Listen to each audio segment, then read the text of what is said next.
or something like that, but we book ourselves. You know what I mean? It's 2019. You don't really have to wait for any entity to validate you through a booking system. You can just book yourself, bring the people who already see, know your platform, familiar with you, and get an opportunity to be able to build with you in person.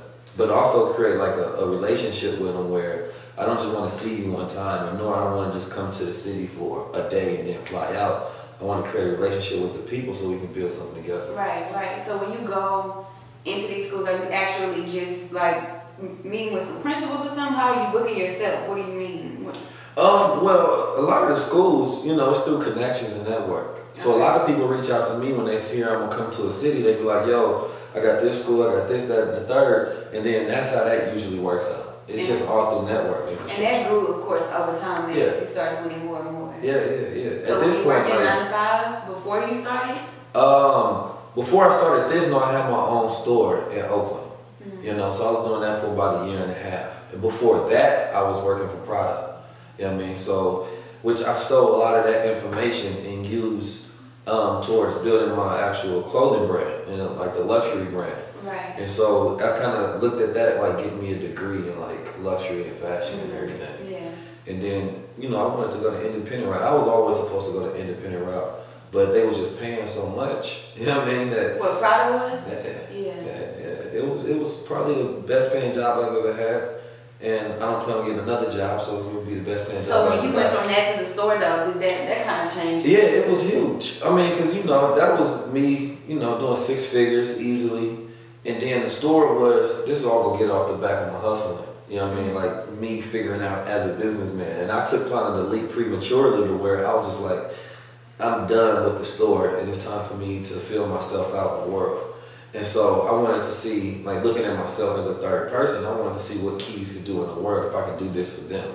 Right. You know what I mean? And it turned out to be a great venture. You know, within the first year, we got this pace up. And then we started getting clientele from all over that came in that recognized the store. And, you know, I eventually having to leave that store because the lease was up and they wanted to do something else with the location.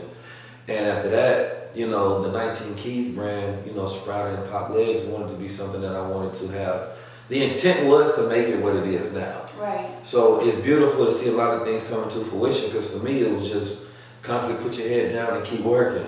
You know what I mean? And so, you know, even now I kind of pinch myself to be like, damn, when I think back on what I wanted to do and what's actually in existence, that was manifested purpose. Right. Yeah. So are you passionate about talking to these little boys? Is that something that you love doing, you know what I mean? Like, because it's a difference from, you know, just being work as far as just, you know, networking and coming across people. It's another thing as to being passionate about that particularly. Yeah. I mean, I'm put it like this. I'm happy. You know what I mean? And I believe you only become happy when you're doing something you love. Right. You know, so every day I wake up, it's easy. It's no friction. You know what I mean? And sometimes I have to remind myself what I'm doing it for because you can get drained dealing with people if you don't remind yourself you're doing it for the people. Right. You know what I mean? So if you're doing it for anything else and when people bother you all the time, you ain't gonna want that. Yeah. But when you remind yourself, damn, I'm doing it for them in the first place, it changes up your attitude because you're doing it to give value to them. So for me, it's about, I'm doing it for legacy as well. Okay. Like, if I die today, I want to make sure that, you know, some work lives on, you know, beyond my years, beyond my physical body. So everything is for brand, everything is for legacy. I want to know how much of the world I can change. So what's something that you're noticing when you come across these young men? So say you might, you know, whatever, go to 3 or 4 cities, and what's a constant, something that you might find is a disconnect within either our school systems or, you know, our family home dynamic? Because we already know, you know, most of our families are single parent homes. So what is the disconnect, and where's a way that you feel like we could fix it, or something that in real life a mother could do by listening to this to go home and make sure she's doing to make sure her son is around it, or that he's not missing anything because he might not have that male figure? Well, that's it. The male figure, the mentorship. Every single young boy ever needs a mentor, meaning that somebody that they can pattern their behavior off of. Right. You know what I mean? Because a lot of men are mixing what it even means to be a man. Manhood is no longer a challenge to talk at all. So the construct of what it means to be a man is being challenged in every instance. And so the young men are growing up thinking that the feminine version of themselves is the new way of being a part of society now. Right. So they think of manhood as toxicity. They don't look at it the same construct as 90 babies would, be like being a man's man. Because the way that they're being taught in school, entertainment, through everything, the social, so-called conscious atmosphere of what it means to be politically correct, manhood is something that's fought against. It's not something that's propagated as an agenda for you to grow into. Yeah. So they lack a thorough understanding and they lack an example of what that means. So I get, like you saying young boys, but there's a lot of grown males that are like, yo, I don't know what it means to be a man. And so for me, it's about also like being an example of like what a man is, because they just don't know what that means. Right. You know, so even putting that in their face to be like, yo, this is how you're supposed to move. This is how you're supposed to think. You know what I mean? This is how you're supposed to view things. Becoming like a protector and a provider and all of that. See, you can't just give people words because information is everywhere. So if you just tell a young boy like man, a man is a protector, provider and all of that, they go get 1,000 other sources of information as well. Right. So you have to break it down so they get enough information where they can act off of it and grow into it. For sure. So it's a lot that, today it's a heavy fight against the effeminization. Yeah, for sure. And you know, I think too, being young, we had like sex ed and stuff like that that taught us, you know, smaller things. But I noticed with some of the girls that I talked to, they asked me a lot of sexual questions, and it trips me out sometimes because I don't remember myself thinking that far ahead at that specific age. Like, I think she was maybe 13, probably 13 or 14, and she asked me if she's supposed to give boys anal. Like, am I supposed to let him do it? And I was like, thrown back. Like, wait a minute. Why would you ask me that? And she's like, well, because, you know, they're telling me that I should do it here. So, I mean, I just think because of, you know, Instagram and everything, it's so much influence that we kind of have to be more of an influence than the outside world because it's hard. You know, everything, like even the brands are sexualizing children at a younger age. Right. Like, even like tampon brands are targeting younger girls. You know what I mean? And the same thing with like deodorant brands targeting younger boys to grow up before they grow up. Definitely. You know what I mean? And so you gotta, like, it's so much influence from the atmosphere and the environment. You're fighting against all of those billions of dollars that's wanting them to grow up quicker to buy their products as well. So not only if they hypersexualized through music and suggestion and that impressions their mind as far as what they should be doing at a 13-year-old age, like, now, you know, I ain't gonna say like our generation wasn't doing shit like that, but at the same time, this generation, I think, is more confused. You know, like they're super confused. They don't know whether they should go Young Thug route. They don't know whether they should go, you know, Kevin Gates or whoever the hell it is. Like they're confused on what sexuality is. You know what I mean? So when they see things, like they take in more things as normal than we would have. Right. We would have looked at something like that's weird and crazy. They just look at that's just the normal because they see it in school at such a young age. So that's why I believe that consciousness can be used as a weapon against you, because when you become informed and so aware about so many different things, when you see something that's weird, it doesn't even bother you anymore. Yeah, just desensitized. But they desensitized to sexual confusion and like deviancy as well. So like the same way we might look at R. Kelly shit a certain way, they probably couldn't even register what a whole pedophile mix is. Right. Because in their world, that's not even like an issue. So if I'm walking down the street with my son and he's maybe, let's see, a 5-year-old, right? And you see a transgender woman, but you can tell it's a man, or just say you. He asks you, Daddy, what is that? Is he too young to the point to where you don't want to say it because you don't want to influence him to make, normalize that? Or are you just going to be like, no, that's weird, we don't do that? Just I think it's dangerous to just say that's weird. Because that person might get an influence from somebody else that might inform them on that. And then meaning that if you say it's weird and then their teachers tell them that that's normal, then they might not go to you for that sort of information no more. Because you don't seem like a valid source. You're just telling them shit is weird without telling them what it is. So I would more so have a conversation where I break that down, what it used to be and what society is and how it became normalized. So they can get the same train of thought updated to where we are now instead of just seeing it in the paradigm as it is. Okay. So for me, and I know that not every parent has that capability of breaking things down, and that's why it's important to put out content to where you can educate the children, because they're not gonna get a real education in school about life. Right. They're getting an education in school on how to become a worker in life. Right. You know, but that's a difference. So it's dangerous to be like, yo, that's weird, that's this, that's that. You gotta break that shit down to them. Mm-hmm. My parents didn't break that shit down to me. I had to learn later. But is 5 years old too young because you don't want to influence it, or do you think that breaking it down is what, you know, kind of like done, informing them on it? It's the Google age. So your 5-year-old might Google it.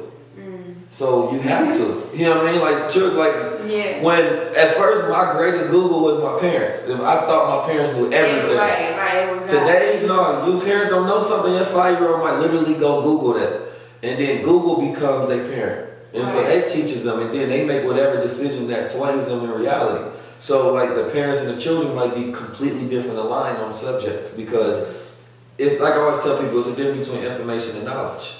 You know what I mean? And the young children are over-informed. They get all of this information, but they have no experience. And true knowledge is experience. Like you go through something. But they're making decisions based off their information, not their knowledge. And in a society where you can just Google information, yes, they are highly informed, intelligent children and aware of a lot of things, but they have less life experience to make wise decisions. Yeah. So when you leave them up to just get information and make a decision, you leave them in...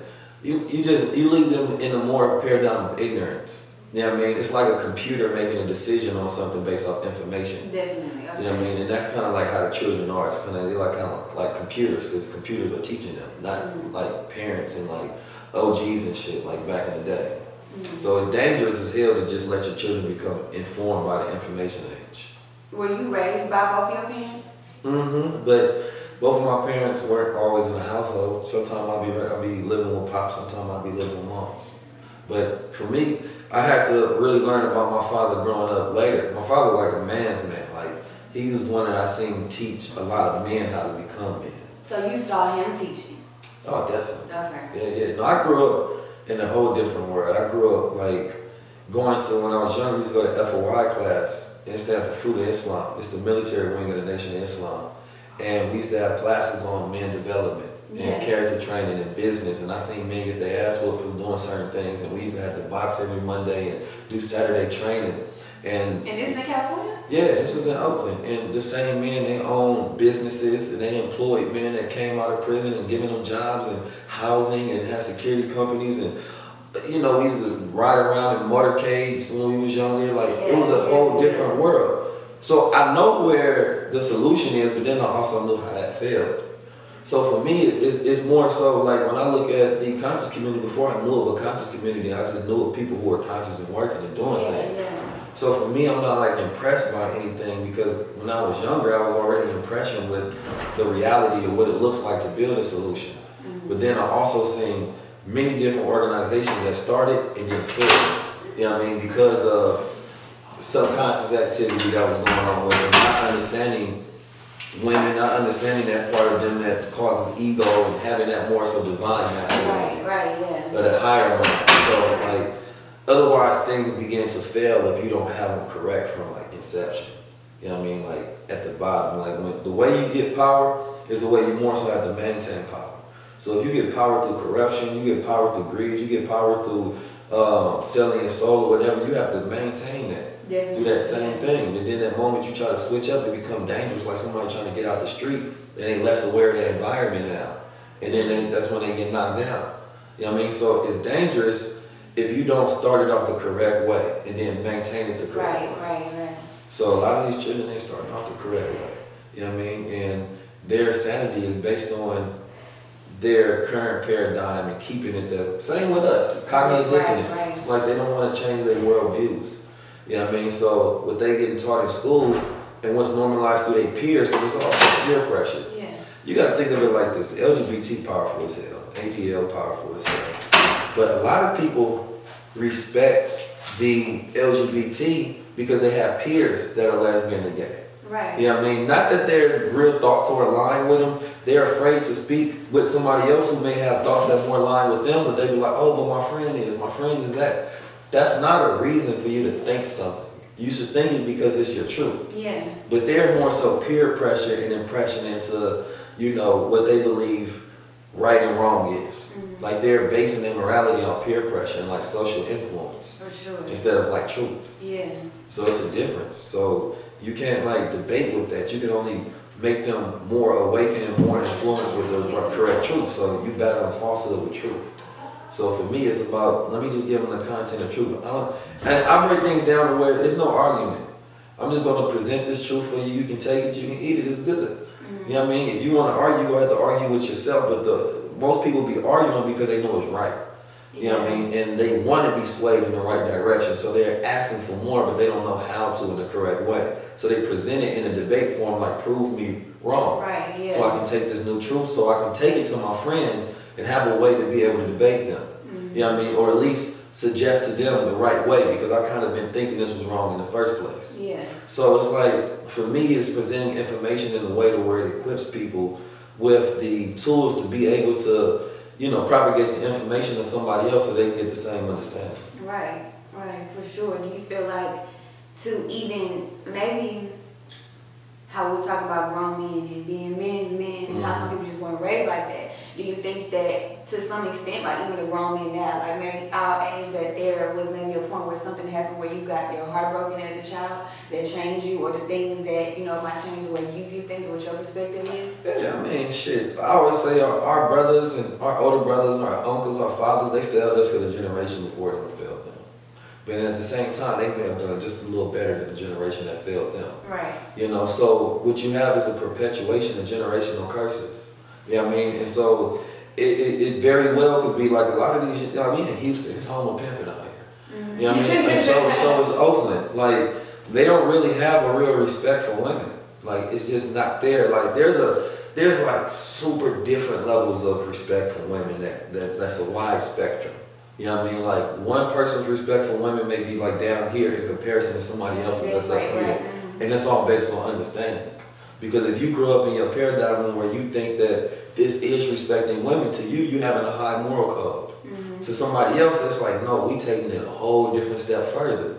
You know what I mean? And to the point of men, like, it's not that easy for them to get it because you grow up in a patriarch. Right. So everything is based on the male mind, and coming from the male mind is all right. The male perspective is correct. So, but it's white patriarchal intellect. It's not black patriarchal intellect. It's not African culture. Right. So we're taking on their mind. In their paradigm, the woman is always last. I don't care whether it's Rome, it's Greek, it's America, whatever it is. They always put the woman behind their son. You know what I mean? So it's man, son, woman. But in Africa, tradition is man, woman. You know what I mean? Side by side, that's balance. But in this paradigm, it's a lack of understanding that feminine aspect of self. Right. And that's more so that subconscious mind. That's more so talking about emotion. So when a man feels something, he's supposed to be able to understand that emotion. You know what I mean? And since women have a higher emotional IQ, studying women teaches you about self. Because you all have an intuition to be able to understand the details and things. Men, we are big picture thinkers. We're not naturally in tune with that divine part of ourselves that can recognize the details, recognize emotions, recognize feelings, and then reason with that. You know what I mean? But we'll override that and try to disregard it. And so we have more so emotional reasoning. You know what I mean? Then more so reasoning with our emotions, saying that, oh, I recognize this feeling within me. That represents this. That comes to one another to release that.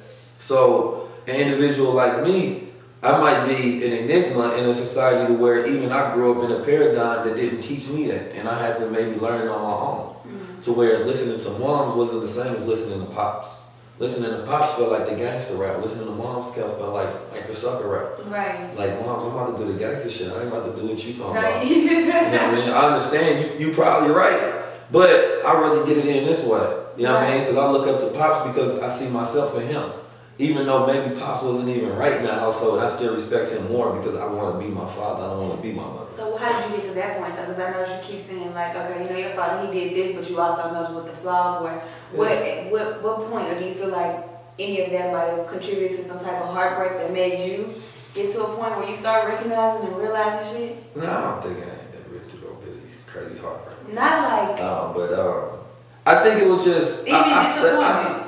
You know, I think if my parents split taught me a lot, you know, because I think I was disappointed with both of them at a particular point in time. And then I remember I actually read the book by Shahrazad Ali, you know, The Black Man's Guide to Understanding the Black Woman. And that book really taught me a lot about what was happening in my household. Okay, yeah. So I was able to view things from a whole different lens, because you gotta remember, I grew up in a Muslim household, so for me, they were supposed to do the perfect thing. You know what I mean? But then I realized, like, these are like human beings, like these are people. So when I stopped looking at them as parents and I looked at this as humans, and like human beings are flawed. Right. And then I want to know, like, you know, you get to study your father so you get to become a better man than him. You know what I mean? Because you gonna take on a lot of character traits that your father has and not know that, yo, this is not natural. Like, you get this from pops. Like, I remember I used to, when I get mad, I used to bite the shit on my lip. And then, like, I always bite the shit out of it until I realized, like, damn, I got that from pops. And then I stopped doing it, like, in an instance. And that's a lot of other things that I, like, when you get to study your father, it's like you get to go to a mountain peak and, like, conquer that. But you got to know about your father in order to know yourself. That's like literally knowledge yourself. And the same thing with moms. When you study moms, it's like you studying the emotional aspect of self. Right. So it's like combining that knowledge gives you a better knowledge of self. But I had to like agree to like, forgive like my father for a lot of things that he done as a man, to see him as a man and then deal with him as a man. So it had to come a point where I'm not even dealing with you like as your son, I'm dealing with you as a man now. So I can talk to you, see you eye to eye, and even be able to have certain conversations with him. So for me, like, I just look at everything from the view of studying self. You know, so if I study them, I'm studying me. There's certain things I know in my father's past. I don't want those character traits within me. You know what I mean? Like, whatever it may be, he might have done drugs. Maybe I'm more prone to drugs or something. Right. So it's like you have to be aware of those things so that you don't become, you know, a victim of those traits that pass down. Yeah, I believe what your parents pass down is your karma. For sure. You know what I mean? Like, you are a production of their karma, whether it's good or whether it's bad. Yeah. So for me, it was studying my parents first. And as I studied my parents, and then my older brother was more so like my pops growing up, and he taught me a lot of things. So studying him as well, and then getting away from both of them, and then like really seeing myself for me without that influence. Yeah. You know, then I was able to recognize like, oh, I was doing those things and I was patterning myself off them, but this is how I really think. Yeah. So stepping into that independence, that's when I was able to manage myself. You know what I mean? That's when I was able to think for myself and do for myself. That's when I was able to really appreciate what it means to become a man, because I don't think I learned manhood at no young age. I learned it through the development of, and I never considered myself a man at a young age. I always knew that there was certain, like, a protocol in manhood that I had to fit in order to be a man. Right. I always felt like, damn, I'm still a boy. I can't do this for myself. I can't do that for myself. So it wasn't until I was able to manage myself and do for self that I even considered myself a man. And then there's still levels now that I know that there's levels of understanding and being with the woman that takes you to different levels of manhood and like godhood. Right. So it's like, for me, I know that there's levels that I haven't reached yet. But you gotta be like humble enough to say that to yourself and believe it. Yeah. Because it's like a lot of people have an ego, and the ego will tell you like, no, I'm at the top echelon. It's like, nah. If you want to get to those levels, you have to recognize you're not there yet. Right. So a lot of people don't even recognize they're not men. They think manhood comes at 21. That ain't got nothing to do with it. Yeah. You know what I mean? Like, so what about the people or the men who didn't have a father, might have died or not been in their life, and you say, okay, they might need some sort of mentorship, but at the end of the day, you still know it's not your dad. You still know that's not him, or even the younger boys that you might talk to. You know what I'm saying? There's still some type of void that is missing. So when they grow up and they come into these men who, you know, might have had more influence from mom or whoever else, or even if they did have, you know, a positive mentor in their life, how is another way they could address that void of not having a father? Because most men won't talk about it. Most men will say or act like they don't care, or it was nothing, but yeah, it is what it is, but not realizing we're not actually addressing what the real issue and problem is that you might be running from. You know what I'm saying? Not to say that it causes a whole life of problems, but I think something has to become your father. Something has to become your father in life. Like, something has to be the entity of what you consider your father. You know, whether it's your biological father there, but something has to take that place that you can pattern off of. And that's why I say mentorship. Like, so for me, it would have been, like, I would suggest young men go into FY class. Because for me, when I was younger, we had to drill. We had to get disciplined. We had to listen to men that we looked up was like, damn, brother's a real life gangster though, but he giving me self-knowledge. You know what I mean? So it was somebody that I can respect and take the information from. At the same time, people have to know that everybody is flawed. Yeah. So take the right and then leave the wrong. You know what I mean? So a person might be able to give you the perfect truth, but that don't mean that they follow. You know what I mean? You have to be the type of person that recognizes those qualities of a man and be like, you know what, those are the attributes I want to take on, so I'm going to do what they do. You know what I mean? And then, like, if you steal somebody's process, you're going to get their results. Right. You know what I mean? So you find, and then it don't have to just be one person.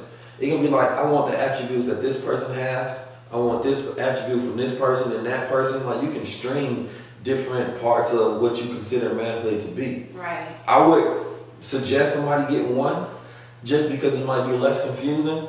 You know what I mean? And so, you know, there are not too many examples that you can just point to and be like, okay, in totality, take on this person's character. But, you know, it's going to be up to the individual to be able to have that guide of reasoning and to be able to value knowledge, to go on and study and have patience in the development of self. Like, I think Farrakhan is a great example. Like, even for like grown men, you know what I mean? Because just, I mean, for one, he's one of the most powerful black men in the world. You're talking about a man who was able to build an infrastructure.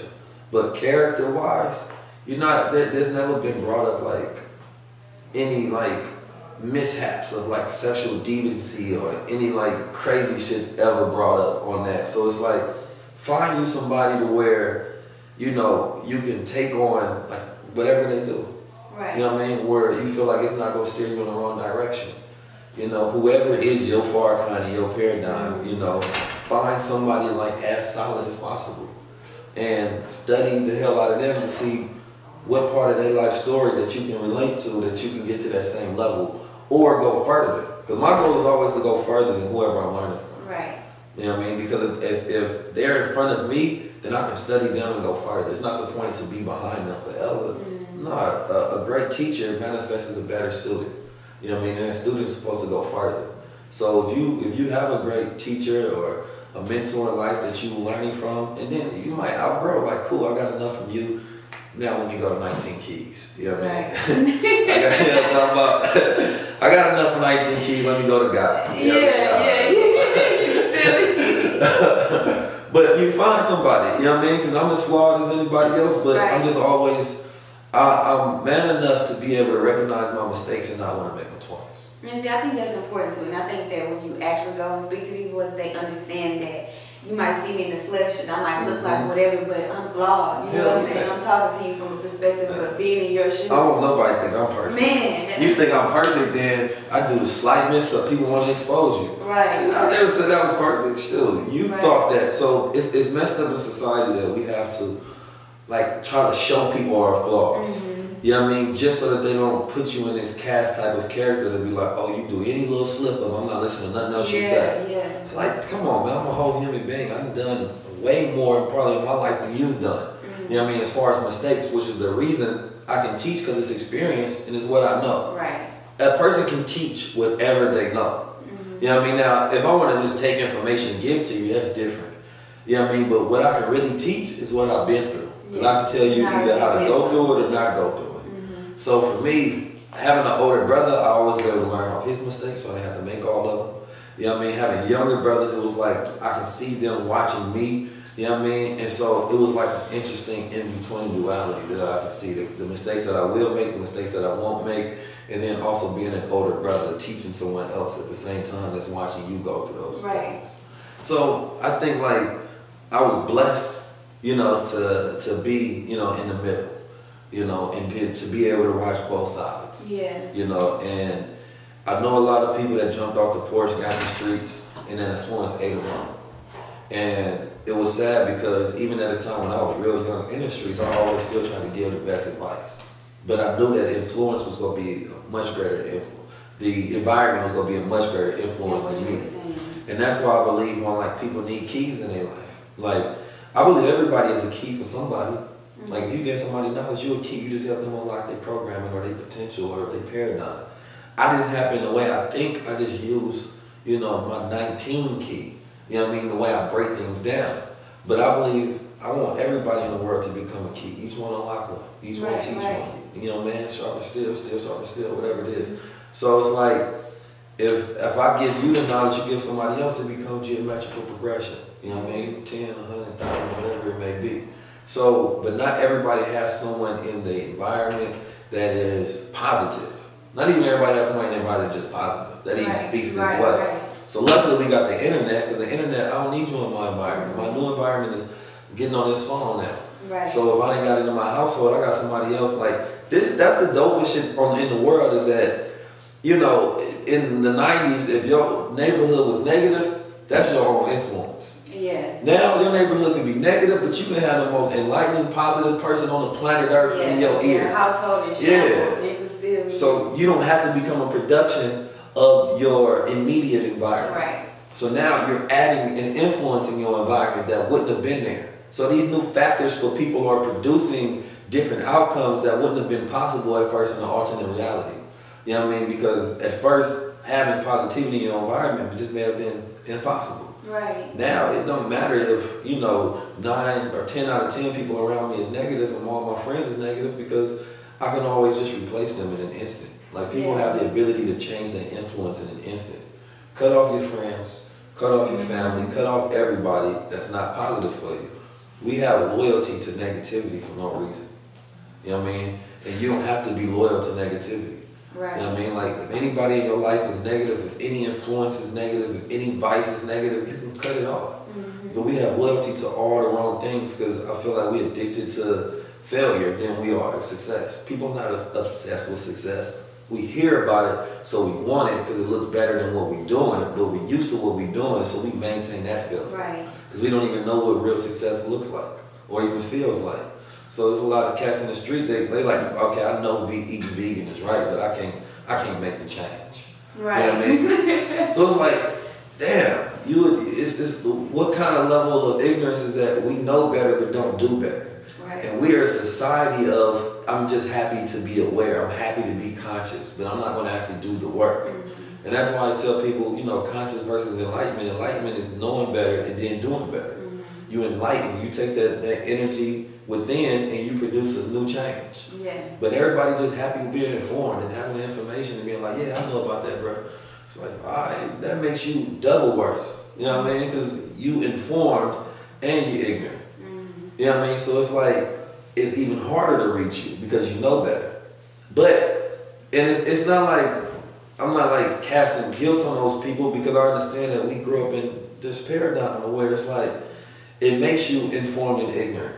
You know what I mean? It's like, yeah, you get the information, but you don't have the experience with it. But once you eat better, then you really know better. Now it's knowledge. Yeah. Like I said, you just tell somebody something, it's just information. Not much information passed through us all the time. Yeah. Like, we watch people's lives on a daily, where years ago, the only life we would observe is ourselves and our friends and families. Now we get to tap into thousands of people's lives. You know how much information that is you always observing? You know what I mean? And you always comparing and analyzing and contrasting. Like, a person years ago wouldn't even know what vegan was unless they were about to take upon and embark upon that. Right. You know what I mean? Now everybody knows it, but it's like it's become just another option in the boxes of life. Right. It's not really that spectacular or shocking that, oh, meat causes cancer. People are like, oh, now that I know, cool, I'm eating it as an informed individual. They feel better knowing that it's cancer and eating it. Yeah. They feel like somehow it's going to make them more healthy by being informed about their wrong decisions. Yeah. No, it only make you more healthy as if you actually gravitate towards the change. So it's not enough of being woke. You got to go to work. Woke is don't mean shit no more. You know what I mean? Like, being aware is never an accomplishment in the first place. But somehow we think that, oh, yo, I'm woke. So nobody cares. Right. Like, when I see you working to do something, like what me and Pop and Shift is doing now, it's like at that phase where we trying to figure out how we build systems and infrastructure to produce results. I'm not trying to just make you more woke. I want to make you a better executor. So I will spend time on not just giving you the information, but making sure that you're not going to procrastinate. Yeah. You know what I mean? Like, our people have probably the huge, like they say, 30 to 40% of people are procrastinators, and I think that number is skyrocketing now because of social media. So it's like, yeah, you can teach them comedic sciences and all of that, but if they procrastinators, what the hell does any of that information mean to them? Right. You can teach somebody a formula of how to create a star. And shit, if they're procrastinating, they ain't gonna do nothing with it. Yeah. So mind management is everything, because it teaches you not only how to manage self, because everybody is an organization. And when you learn how to manage self, you learn how to manage every aspect of life. Your finances, your emotions, which goes to your relationships goes to your networking, like everything. Right. So it's like, I want people to become better managers of self. To where you administer all your activities to get to your set obligations and goals. Like, I don't even want to hear information unless I'm ready to go use it. But see, even your mind management, that would have to be on one accord as well, because even too much information, being on the internet too much, just to stimuli. Some people can't even sit down and write and have a steady hand with on a steady piece of paper and have their nervous system in line and focus. So there's one line, because there's so much other things going on, it's hard for you to tap in and really stay in tune with what it is you're doing. You get what I'm saying? Discipline is everything. Yeah. When we had the workshop yesterday, I went over the 9 keys of discipline. You know what I mean? Like, there's so many things that's attached to being a disciplined human being that most people are not even aware of. You know what I mean? Like, just having a great imagination can keep you disciplined. Yeah. Because you constantly see yourself where you're going to be, and you're only producing results of that vision. But a lot of people lack an imagination. They can't see themselves better. You think the average nigga in the hood can see themselves living a positive lifestyle of conscious influence? They can't see themselves doing nothing like that. They see themselves having a couple more dollars, impression by the movie, by, you know, whatever rap video, you know, Lil Baby or something, you know what I mean? They see themselves like that. They don't have an imagination to produce a future that they haven't seen before. So it's like, even having imagination correctly is able to like really crystallize that for you. But not everybody is willing to take those steps of discipline to really align themselves. Like, we had grown men doing vision boards yesterday. And it's like, it's not even just for the fact of doing a vision board, but it's telling yourself that I'm serious about getting disciplined now. You know what I mean? Like, for me, we used to have to drill all year round when I was younger, we had to drill. You know what I mean?